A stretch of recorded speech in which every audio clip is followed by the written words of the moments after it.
momen bulan Ramadan, segala harga kebutuhan pangan bisa stabil. Dalam menjaga kestabilan harga ini tentunya perlu adanya antisipasi oleh instansi terkait dengan mengintensifkan pasar-pasar murah di 52 kelurahan se-Banjarmasin.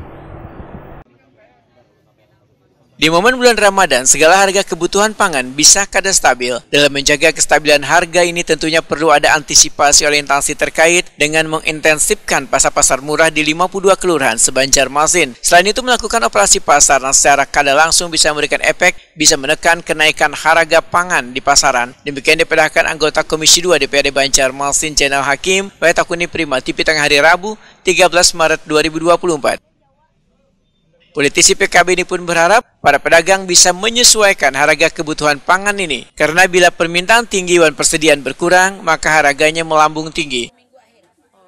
Zainal Hakim meminta pula pada warga untuk kada panik bila ketersediaan atau harga pangan naik, sehingga melakukan pembelian secara berlebihan, namun mengakibatkan persediaan di pasaran menipis, membuat harganya menjadi naik.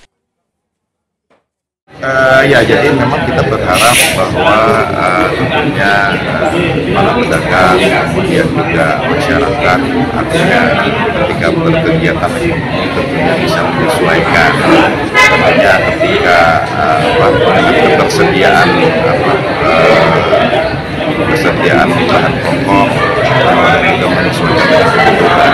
Jangan sampai tentunya karena hukum ekonomi itu ketika permintaan tinggi, kemudian persediaan kurang tentunya agak banyak. Dan hal ini sudah tentunya harus bisa diantisipasi dan dijaga.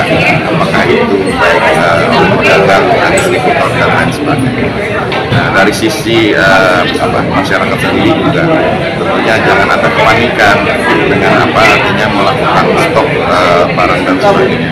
Artinya belanja sesuai dengan kebutuhan sehingga ini bisa distribusi dan harga ini bisa terjaga dengan baik sampai nanti beberapa waktu ke depan.